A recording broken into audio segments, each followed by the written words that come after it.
we go. 3, 2, 1. Boom! And welcome to a Did You Know? Brought to you by Mallard Bay. If you're looking for any kind of hunt or fishing trip, check them out at mallardbay.com. They can take care of all your hunting and fishing on your guiding trips. Nailed it. All right, here we go. We've got a couple of things. Do you know what the cost is of the new American fighter jet? $1.7 million. Huh? You can't buy a G5 Gulfstream for $60 million. $175 million. This is not a game that we should be playing together because you're not going to do it. The most expensive plane, the E4 Night Watch, cost $159,000 an hour just to fly it.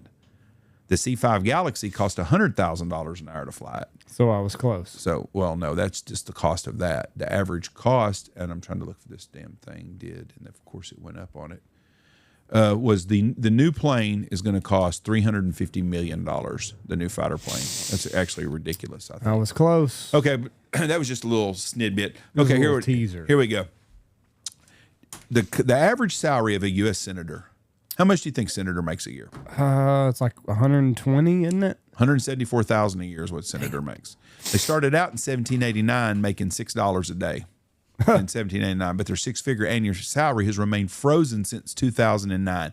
The current salary for a senator or a representative is $174,000. But they can write off an additional $34,000 a year in costs. They get $34,000 of tax-free. They can write off anything they want for $34,000 a year. And they get paid for the rest of their life. They get $175,000. $4,000 Do they get pay a year. raises? So like they haven't had pay raise since 2009. No. If you were a senator in 1980 and you're still alive today, are you making the 172? Yeah, I think 174. I think everybody gets whatever that is. So regardless of if your salary was $60,000 when you were a senator, you get the pay bumps. Yes. That's a good gig. You'd be making $174,000 a year. But most senators don't get rich until after they get out of being a senator or during their times of Senate. Right, they become lobbyists. Who do you think's the wealthiest senator in America? I'm going to go with McConnell. Nope. That turtle-headed son of a gun. Nope. Rick Scott, Florida, $548 million. Mark Warner, Democrat of Virginia, $246 million, and Mitt Romney, thank God he's done now, is $235 million. Wow, is what they make. Now, Mitt Romney was rich before, though, wasn't he? Yeah, I think he had. I don't know if it was when he was governor of Massachusetts for a while, but I think he was a hedge fund manager. Anyways, his son's involved in all that crap with Biden's son. Oh, he's involved in a lot of that stuff, and so is Nancy Pelosi's son or nephew too. They have a crooked group together. All right, now my did you know that I'm really interested in is the Panama Canal. Do you know how long the Panama Canal is? 68 miles. 40 miles. Dang it.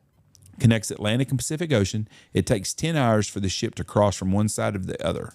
Before the canal, ships would have to travel an extra 8,000 miles around Cape Horn, most southern part of South America, and it would take them around 2 months to complete that mission. And it was dangerous because at the Capes, that's where the worst storms are. Terrible. Around 25,000 lives were lost during the construction of the canal due to poor working conditions, malaria, and yellow fever. $2 billion in tolls is generated per year. A single toll for a large ship can run up to around $450,000. Wow. The smallest toll was paid by an American, Richard Halliburton, in 1928. He paid 36 cents to swim through the canal. It's a very easy and worthwhile visit to the canal from Panama City. Just take 20, blah, blah, blah. Anyways, that's something I'd like to see. I think it would be a really, really cool place to go see and do that. I don't understand why the American government gave it to Panama after we spent all the money to design and make that. To me, it's just stupidity on our part. But anyways, that was my did you know, the Panama Canal, so it's up to you. Very good. I got a couple short ones today. So, do you know who the highest grossing directors are of all time? Steven Spielberg. He is number one. He has generated $10.8 billion across 35 films. So average gross per film is $308 million. Okay, that was my first one. Was him. My second one would be Coppola. What's his name? Francis Ford Coppola. Yeah. No, he is not on this list. Okay, the guy that does. My nose is running. Is it? God did the Bad Boys. Bruckmeyer. He's not on there either. Then I don't have a fucking clue. James Cameron is second. He does all the He's done like the fake shit. What do they call that? What's that show? I know what you're talking about. The same one I'm The thinking Blue of. People. Yeah. What the hell? Why can't I think of that? Anyway, James Cameron. I'm not watching it. He's done the Titanic. It's a huge movie. Why can't I think about It's it? the cartoon kind of generated one, right? Yeah, kind of. James Cameron's number 2. He has generated $8.76 billion. He's only had 9 films, so his average gross is $970 million per film. The Russo brothers, I do not know what they have done. They're at $6.9 billion. They have also done 9 films, $754 million. Avatar is what I'm thinking about. Yep, I was looking it up. Peter Jackson, he did The Hobbit, it looks like, or Lord of the Rings, maybe. $662 billion. He's done 14 films, so $472 million. Michael Bay, he did Transformers. Armageddon, Transformers, $6.5 billion total, 15 films, $433 million per film. George Lucas. Skip down. No, George Lucas isn't on there. Wow. Christopher Nolan. There was a David Yates, but I don't know what he... Oh, David Yates looks like he did Harry Potter. Christopher Nolan, $6.14 billion. Tim Burton is on the list. Ridley Scott. And at the very bottom of this list, looks like it's about 10 people. It's J.J. Abrams. I don't know what he's done either. $4.6 billion. So lots and lots of money. Sadly, most of that I've never even seen. You've seen probably most of it. Okay, here's my other little one. So, do you know what, other than English, do you know what the most commonly spoke language is in America? So they've got it broken down. There's you got English and then you got 3 others. I would others. say Spanish is second. Spanish is Mandarin for like third. most of America. So North Dakota is German. Louisiana's French. Oh, I thought you said in the United States. I didn't know he was going by each region or state. I'm sorry. No. I mean, I can pull the chart up. Spanish is most of it. Okay, you asked what are the most common languages other than English. English, yeah. Okay, well, I would have said Spanish is. I didn't know it was. Okay, I thought it was actually going to have a chart of how many millions of people spoke either one. No. Okay, yes, that's what So I would have. Spanish, German in North Dakota, French in Louisiana, and in the Northeast. Yeah, 'cause Maine, Vermont, New Hampshire. Yeah, because Quebec speaks France. France. Or That French. makes sense. Yupik in Alaska and Tagalog in Hawaii. Never even heard of that. And then most commonly spoke other than English and Spanish, and you got a whole bunch of stuff. Mainly German. German, Vietnamese in Texas. I never would have guessed that. There's a ton of Vietnamese people on the Texas coast. Russia. Tons of them. Russia in Oregon. A lot of German. Dakota for South Dakota. Go figure. I didn't realize it was. Is that an Indian tribe? Yes. Yes. That's French Creole. Yes. Why Korean in Georgia? Guess they got a lot of Koreans there. Huh. They got a lot of Mexicans there. That's why. So anyway, I got one more. Hang on. Let me get to it, please. Chinese is in New York, but I can tell you what, I've been to upstate New York 3 or 4 times. I've never seen a Chinese person upstate. Okay. So can you guess, you'll probably never get this, but do you know what percentage of 30-year-olds that live on their own in 2023? 18%. No, you're way off. 65%. Or actually, it's a little bit lower than 65%. I figured it was a trick question. It was going to be bad. Down from over 80% in 1983. I can believe that. Okay, can you guess how many 30-year-olds have been married? 46%. Right about there. Down from 80, scotch under 80% in 1983. So we went from 83 to 46%. So half, yeah, basically. about. Do you So know? that means in 20 more years or 40 more years, we'll be about 20%. Do you know how many live with a child? You're talking about 30-year-olds. 51%. Nope, about 33%, down from 60% in 1983. And then the real kicker, own a home. Oh, that's real low. I'm going to go with my 18%. 32%.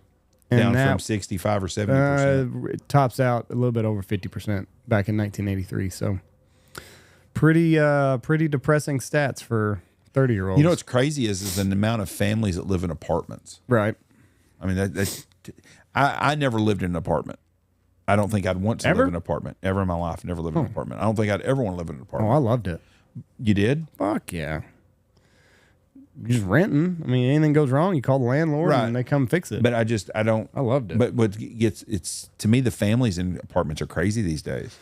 I didn't see many families. I was in like a college community. Right, but there's a lot of Kinda. families now I'm that live sure. in apartments and stuff. And I would hate to do that to my kids. That'd be so, because, you know, my kids run around, they're loud. You don't want to have to worry about disturbing the neighbors. that'd be my luck if I live in an apartment. I'd have Bebe's kids above me that were loud and shit Can all you the time. imagine? No, it would drive me crazy. Yeah, that'd be bad.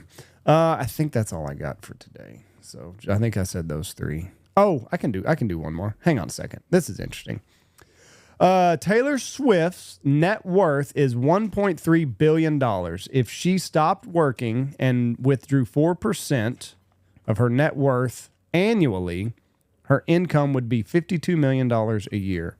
At that rate, the value of $1 to the average person in the United States is the same as $878 to Taylor Swift. So her annual, that's $52 million. The average median household income is $59,200. So with those numbers, this is what common things cost to Taylor Swift. So a new iPhone valued at $1,200 cost, relative cost for Taylor Swift is $1.37. Lululemon leggings, Ruru Women's, they're about $100. That's 11 cents to Taylor Swift. A 2024 Toyota RAV4 valued at $28,000 is $32 to Taylor Swift.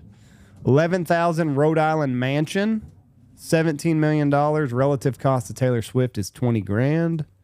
So 1%. A latte at Starbucks is 0.003 cents. Dinner at Nobu for two, $715, 81 cents to her. Her tour bus, or where they take all of her, her tour truck driver bonus. She gave her tour truck driver a bonus of $100,000. That's like $100 to her. So, You know what about her? I'm not a Taylor Swift fan, but I can say this about Taylor Swift. Taylor Swift is a hardworking lady. she is. Yeah, I mean, you know, we had several friends that went saw her in New Orleans, and they all talked about. I mean, it's 3 or 4 hours of God, her just up there, shoot me and slash my wrist. Oof. her just up there doing her thing. So she's a hard worker. She does work hard, so good for her. All right, thank y'all very much. When's this coming out? Friday. Friday. Well, anyways, I hope everybody's recovering from Turkey Day. Hook 'em horns. We got to play A&M, big game, Texas A&M. Who do you have on the who's your college for? Who's going to be the four? You don't keep up with it. Oregon, Georgia.